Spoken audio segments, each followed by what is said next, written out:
Hi, നമസ്കാരം.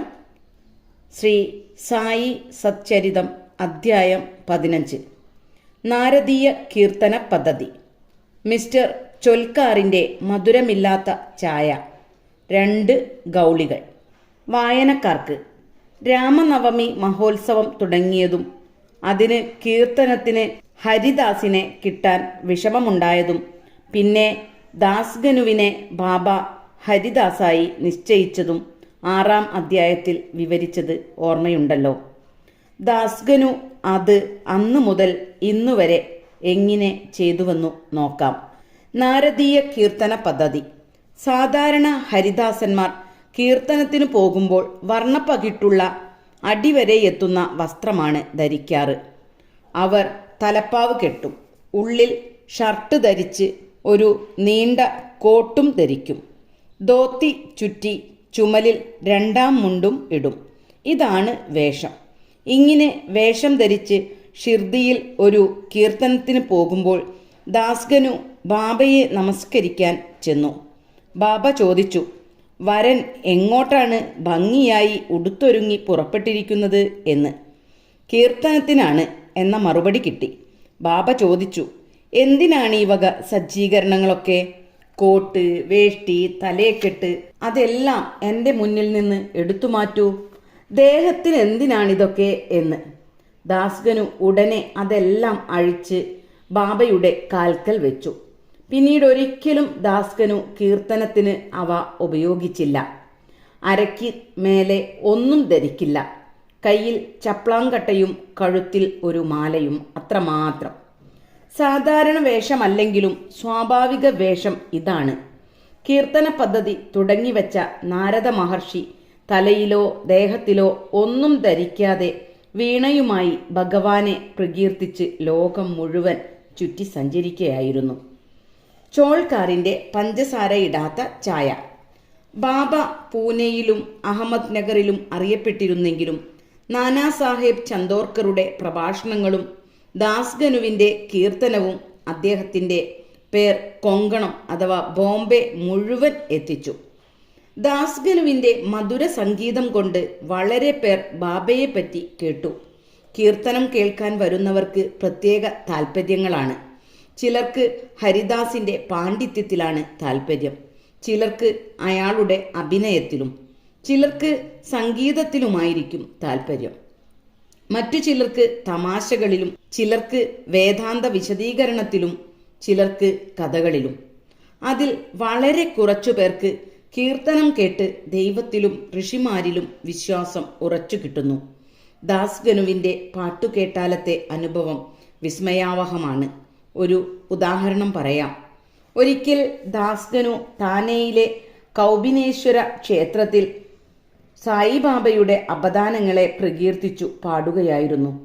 ശ്രോതാക്കളിൽ താനെയിലെ civil കോടതി ഗുമസ്തനായ ദരിദ്രനായ ചോൾക്കാറും ഉണ്ടായിരുന്നു. അയാൾ ദാസ്ഗനുവിൻ്റെ കീർത്തനം കേട്ട് ആകൃഷ്ടനായി. അപ്പോൾ തന്നെ ബാബയെ മനസ്സാ വണങ്ങി പറഞ്ഞു, ബാബ, ഞാനൊരു ദരിദ്രനാണ്, കുടുംബം പോറ്റാൻ കഴിയാത്തവനാണ്. അവിടുത്തെ അനുഗ്രഹം കൊണ്ട് ഡിപ്പാർട്ട്മെന്റൽ ടെസ്റ്റ് പാസ്സായി. ജോലി സ്ഥിരപ്പെട്ടാൽ ഞാൻ ഷിർദിയിൽ വന്ന് അവിടുത്തെ പാദത്തിൽ നമസ്കരിച്ച് കൽക്കണ്ടം വിതരണം ചെയ്തോളാം. പറഞ്ഞ പോലെ അയാൾ ടെസ്റ്റ് പാസ്സായി, ജോലി സ്ഥിരപ്പെട്ടു. എത്രയും വേഗം നേർച്ച കഴിക്കേണ്ടത് മാത്രം ബാക്കിയായി. ചോൾക്കാർ ദരിദ്രനും വലിയ കുടുംബം പോറ്റേണ്ടവനുമായതിനാൽ ഷിർദി യാത്രയ്ക്കു പണം ചിലവാക്കാനില്ലായിരുന്നു. ഒരാൾക്ക് നാഞ്ഞികെട്ടോ സഹ്യാദ്രിയോ കടക്കാൻ കഴിഞ്ഞെന്നു വരും.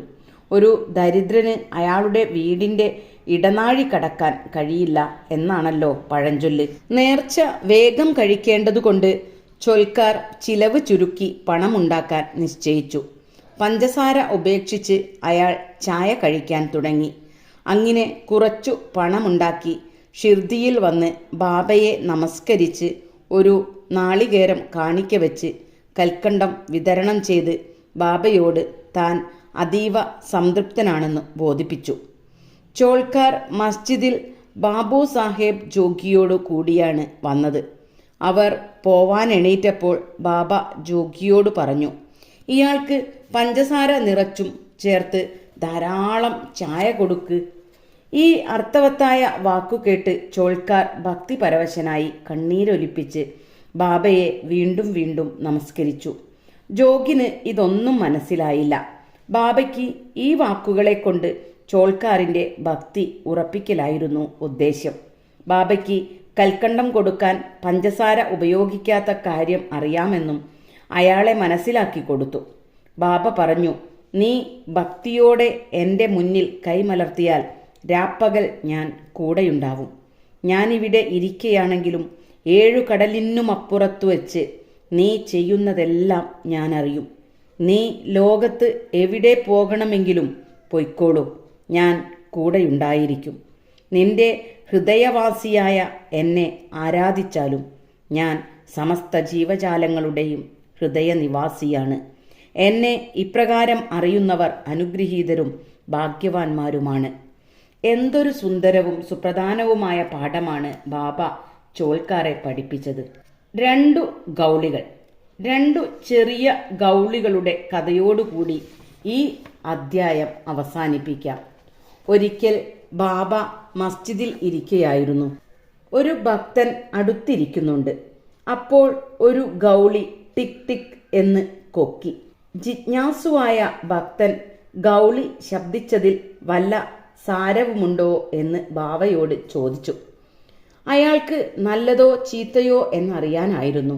ബാബ പറഞ്ഞു, അവളുടെ സഹോദരി ഔറംഗാബാദിൽ നിന്ന് കാണാൻ വരുന്ന സന്തോഷം പ്രകടിപ്പിച്ചതാണ്. ബാബയുടെ വാക്കിന്റെ അർത്ഥം മനസ്സിലാവാതെ ഭക്തൻ മിണ്ടാതിരുന്നു.